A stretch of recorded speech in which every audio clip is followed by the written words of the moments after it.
Hello and welcome to another episode of Bumble and Kimber. We are on the talkSPORT Cricket YouTube channel. Plenty to discuss on today's episode, but we're recording this the night before the third test match to Lords, England-India, poised perfectly at 1-1. So gents, I think we should start by looking ahead to the third test match. And Bumble, I'll start with this question.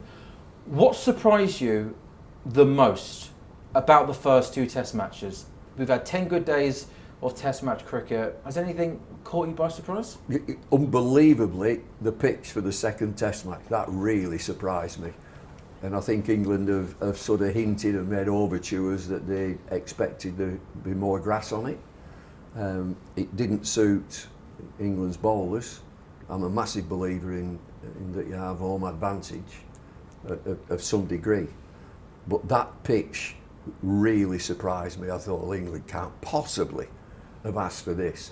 Do you think they would have, if it had grass on it, wouldn't it have suited the Indian bowlers more than English bowlers anyway? No, I think if you were looking to get grass on and a bit more pace, it would have helped quicker, England. Yeah, it would have been a bit quicker. Because you put grass on it, it starts to nip around. The Indian attack looks much better. It'll be fine. So you take your chance. Yeah. But why did they took the grass off? They thought, right, take it off. Why? Because it started on a Wednesday, Thursday, Friday. They needed Saturday, Sunday for the revenue for Edgbaston. As far as I can see, it's as simple as that. Because your players have to have 3 days off, Monday, Tuesday, Wednesday, in order for this test match at Lloyd's, tradition, to start on a Thursday. I mean, to be fair, there's been a lot of runs scored at Edgbaston this year. There has, on a lot of draws. So it is a good wicket to bat on anyway. But yeah, you're looking at that wicket, you're like, how is England supposed to get wickets? Is Bashir going to take a 7 for? Like, no. It's unlikely, right? So it was always a bit odd. But I think if you put grass on these wickets, India's new ball bowling looks a lot better than England's at the moment. So it's tricky to say what the ideal wicket is, but that wasn't it. Then what would be the ideal wicket for England then? I don't know. It was funny that Stokes called it a subcontinental wicket because it's like none of the spinners took wickets on day 5 anyway. It was really I'm not sure how many subcontinental games. Akashdeep and Siraj. That might have been the situation. You like this, Bumble, where he went out to bat and there were footmarks and the ball was spinning sideways when he went out to bat and he's like, "Have you seen this guy? Is it spinning?" And everyone else is going out to pace bowling, completely unaware. Look, I just think they need a sort of a flattish wicket with a little bit of extra pace. That's probably the two things that they need. Problem is that Bumrah also needs that, right? The most surprising thing for me is the fact that India won the test without Bumrah. That's crazy. There is another surprise in that they continue to win the toss and bowl first with a young spinner. He's not spinning the ball, bowling first on these pitches, and they've milked him like you wouldn't believe. They've been milking him like you wouldn't believe, going at 4 and over every now and again. That's the thumbnail, Bumble, of this video, isn't it? Just Bumble going like that. Bop him down the ground for 4 every now and again, or a 6. So it's been a bit of an ordeal for the young lad. I mean, it's almost like at times they take in 10 players, right? And you just hope that he becomes the 11th player on the right game. So the surprise is that, so to accommodate, bat first, get a shed full of runs, that brings your young off spinner into the game laterally at the back end. But the whole thing for them is about the chase, right? And if you look at the way that they set up, and I think Mark Butcher said that a moral victory in that they made India give them a 600-run chase.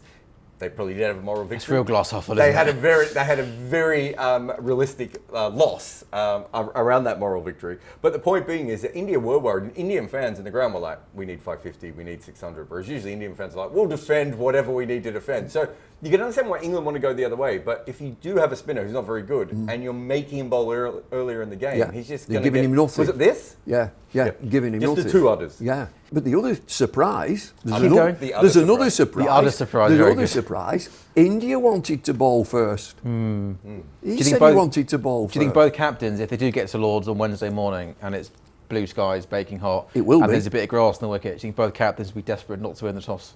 I think England, that's a good shout. I'm not bothered if I lose it. What do you do then if you do and it is green and blue upstairs? In the dressing room, the one thing that you say, don't matter what you're doing, how's that gone up? 50-50, it's either heads or tails. We're either batting or we're bowling. Whatever you do, you've got to do well. In terms of surprises then so far in this series, it's perhaps one of the other obvious surprises how well Akashdeep did in that second test match. Maybe not too many people in this country would have known too much about him, as Bumble said. All the talk was about Bumrah, and then he rocks up, plays, takes 10 wickets. India win without Bumrah. It's actually quite funny that the two players that Indian fans have been complaining about the most are Shubman Gill's batting, because it hasn't come on the way they wanted it to, and Akashdeep. I've covered him for about 3 or 4 test matches now. Every time I've watched him, I'm like, he should take wickets. He just hasn't taken What wickets. does he do so well?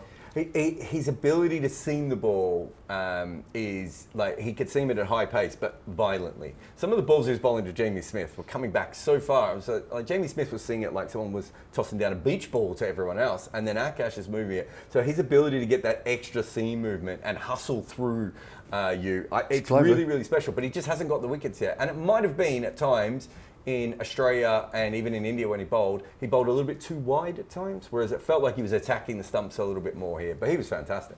Before this test series, checking his wickets at 35, so you have nothing to worry about. You just don't. Bumrah's not playing. They're opening with this bloke. Great. But he's intelligent. He's clever. He moves on the crease as well. He's got decent pace. Moves on the crease. All that controversy about is it a no ball, is it not, to Joe Root, because he's wide on the return crease. And it was deemed that he's okay. It's a real complicated law, it's where your first point of contact is, and then you can swivel round on it, and it's so complex, it's messy. And you can have your foot like half up as well. Oh, you can have it. But you can straddle it. Yeah. But it's the wording is it's the first point of contact, and then if you touch it. It's messy. It's a messy law. Also, law. the third umpires don't always look for it as well. So sometimes it's something that fans work out afterwards. But of course, the way that him and Siraj used that crease was really exceptional. And I thought Prasidh Krishna probably deserved more wickets as well. He was very badly used at one set. When they got into bowl bounces and they forgot to put the field out for the bounces, not ideal. Was that when they went 6-6 and then he put the field out on the leg side, Shubman Gill? Yeah, and they got 23 off that over. Yeah, really bizarre. You know. In terms of the makeup then of the India attack, obviously Bumrah comes back in, assuming it's going to be light for light for Prasidh Krishna. Is there a possibility that given that Bumrah doesn't take the new ball, that they go with Siraj and Akashdeep? And because Bumrah, whilst he's great with the new ball, is probably also a much better first change than the other two? I would do that. I would have that conversation, but I'd make sure that he was happy with it first.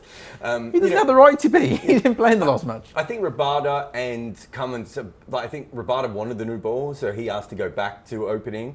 And Cummins loves bowling first change. So if you think about it from this point of view, if those two guys are nipping it around and he's an opening batter, he'll tell you, and you just get past them and you're like, oh great, first change comes on. And Jasprit Bumrah picks up the ball, you head to the pub. Yeah. Right, like that's it, it's done, isn't it? And I think that teams with great first changes quite often go on to be great teams just because there's no let up. And so it means they can go further. Also, the other two guys are new ball bowlers who are okay later on.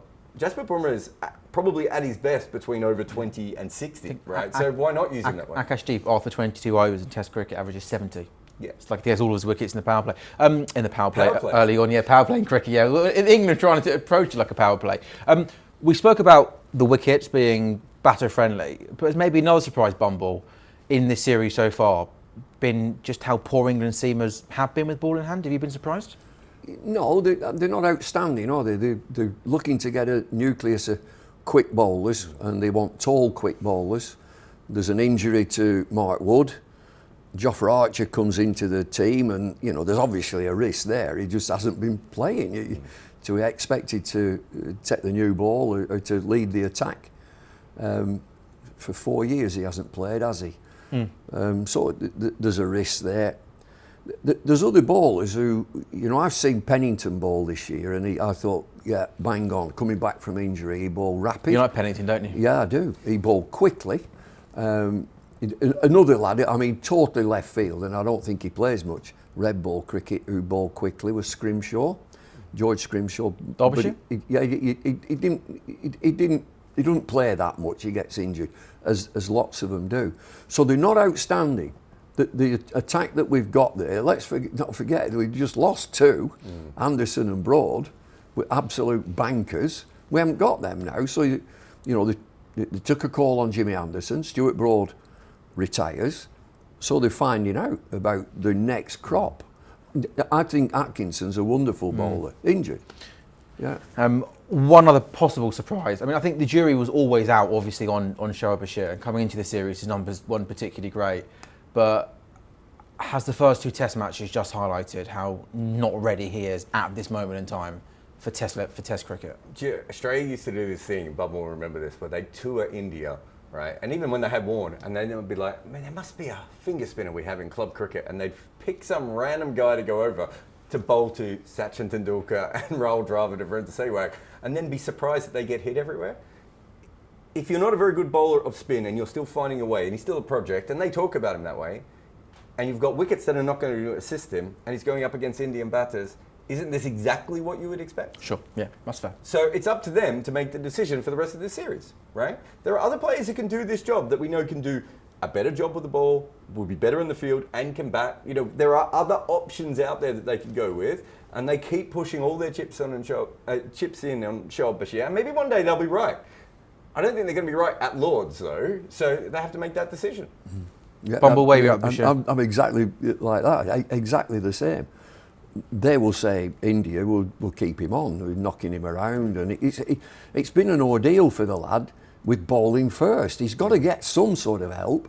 If England get him first and get 450 or 500, he's in the game. He's in the game. There's that mental pressure, the scoring on the pitch. There's a chance that he's going to be bowling at last on a pitch that's spinning a bit, which he helps. He's been given nothing up to now, also, but he's stubborn. The captain's stubborn. He's playing. Yeah. He's playing. I believe in him. He's playing. And they've got 3 left-handers, right? So Yeah. you're like, okay, so he has good matchups. One of them is Rishabh Pant. That's not a good matchup if you're a spinner, right? Jaiswal might be one of the best players to spin I've ever seen. So that's not a good matchup. So until you get to Jadeja, there isn't anyone who's going to poke at you, right? That's what you want. You want the left-hander to sort of lunge at it, maybe get an edge, bring LBW and Bold into play. There's no advantage for him because he doesn't even know if Rishabh Pant where he's going to stand on the crease, right? He's going to turn around and headbutt the ball for 6, right? So I just think that's such a hard situation to throw him into and just be like, oh, he'll work it out. And then you've got Shubman Gill. There are times, Bumble, where it looked like Shubman Gill had already flicked the ball to the leg side and Shoaib Bashir hadn't even released it yet. He was playing him so early.